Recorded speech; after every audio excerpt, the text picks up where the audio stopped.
Assalamualaikum. Nama saya Nur Atikah binti Mat Lazim. Nombor matrik 264193. Hai, saya Nura Nadiah binti Cik Hashim 261074. Assalamualaikum dan selamat sejahtera. Nama saya Siti Nur Afrika binti Muhammad Kaizan. Nombor matrik saya Hai, Assalamualaikum. 270852. Nama diberi Siti Rokiah binti Yusof. Nama matrik 270545. Assalamualaikum binti Zulkifli, nombor matrik 270757. Untuk tugasan 1, kumpulan kami telah memilih soalan 1 iaitu berkaitan Akta Kesalahan Keselamatan Langkah-Langkah Khas 2012 SOSMA. Antara isu yang diperolehi ialah 1. Adakah raju boleh mencabar keabsahan peraturan tersebut? Sokongannya, perkara 5 Perlembagaan Persekutuan memperuntukkan mengenai kebebasan diri atau nyawa. Tidak ada seorang pun yang boleh diambil nyawanya atau dilucutkan kebebasan dirinya kecuali menurut undang-undang. Seseorang perlu diberitahu dengan kadar segera sebab-sebab penangkapan, hak untuk mendapat pembelaan dari mana-mana peguam pilihan, habeas corpus dan dihadapkan ke mahkamah dalam tempoh 24 jam selepas ditangkap. Sokongan kedua, Seksyen 31 Akta Kesalahan Keselamatan Langkah-Langkah Khas 2012 pula memperuntukkan bahawa menteri boleh membuat peraturan-peraturan yang perlu atau suai manfaat bagi melaksanakan sepenuhnya atau menjalankan peruntukan akta ini. Merujuk kepada kes Kapar Singh lawan Menteri Hal Ehwal Dalam Negeri Malaysia, pemohon ditahan atas 6 tuduhan dan beliau mencabar tuduhan ke-6 iaitu menghasut. Bagaimanapun, menteri mengaku dakwaan ke-6 itu tidak betul kerana ada kesilapan dalam siasatan. Mahkamah memutuskan bahawa penahanan yang diberi oleh menteri tidak boleh dipertikaikan di mahkamah kecuali atas 3 sebab. Yang pertama, ada malafide pada kes tersebut. Yang kedua, alasan yang diberi tidak ada dalam perundangan yang membenarkan penahanan. Yang ketiga, kegagalan untuk mengikut syarat. Jadi, berdasarkan sokongan, raju tidak boleh mencabar keabsahan peraturan tersebut kerana berdasarkan perkara 5 Perlembagaan Persekutuan, raju diberitahu sebab penahanannya adalah untuk tujuan siasatan di bawah Akta Kesalahan Keselamatan Langkah-Langkah Khas 2012 SOSMA.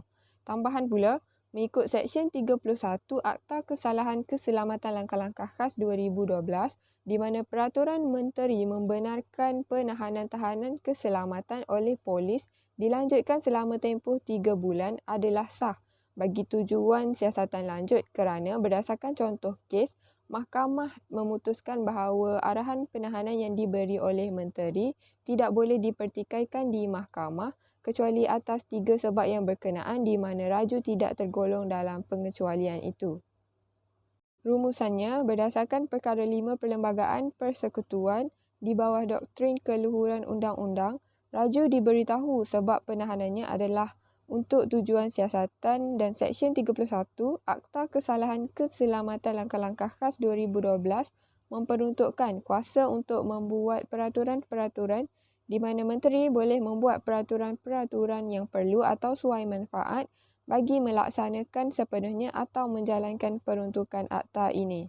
Adakah penahanan raju adalah sah? Sokongan pertama, menurut perkara 149 Perlembagaan Persekutuan memperuntukkan perundangan untuk menentang perbuatan subversif dan tindakan yang boleh memudaratkan ketenteraman awam. Perkara 149 memberikan pengecualian kepada hak yang diberikan di bawah perkara 5, 9, 10 dan perkara 13 iaitu mengenai hak asasi. Sokongan kedua adalah Seksyen 4 Akta Kesalahan Keselamatan Langkah-Langkah Khas 2012 SOSMA. Dalam kurungan 5, seorang pegawai polis yang berpangkat penguasa polis atau berpangkat lebih tinggi boleh melanjutkan tempoh tahanan bagi tempoh yang tidak melebihi 28 hari untuk tujuan penyiasatan. Contoh kes yang diberikan adalah melihat kepada kes pendakwa raya lawan Siti Nur Aisyah binti Atam. Dalam kes ini, perayu didakwa dan telah ditahan berasaskan sosmas yang membenarkan polis untuk terus menahan seseorang tanpa apa-apa perintah mahkamah atau magistrat untuk 28 hari.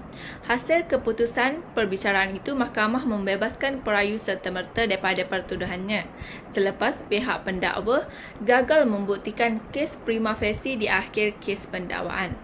Di samping itu, mahkamah mendapati tiada bukti menunjukkan perayu ada pengetahuan dalam buku-buku itu dan secara jelas buku-buku tersebut tidak diharamkan oleh pihak kerajaan dan Kementerian Dalam Negeri. Berdasarkan sokongan di atas, penahanan Raju adalah sah dan beliau tidak berhak untuk mencabar penahanannya berdasarkan Seksyen 4/5 Akta Kesalahan Keselamatan yang diperkenalkan sebagai Undang-Undang Anti-Terorisme untuk menjaga ketenteraman awam serta menangani ancaman keganasan dan tindakan ganas. Ia merupakan undang-undang yang memperuntukkan prosedur khas mengenai orang yang ditahan dan disiasat atas alasan untuk menjaga keselamatan komuniti. Merujuk kepada Perkara 149 Perlembagaan Malaysia memperuntukkan untuk menentang perbuatan subversif dan tindakan yang boleh memudaratkan ketenteraman awam.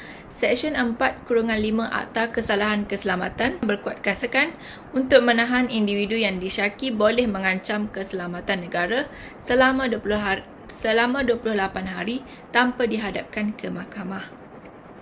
Kesimpulan keseluruhan, yang pertama adalah Raju tidak boleh mencabar keabsahan tersebut. Dan yang kedua, penahanan Raju adalah sah.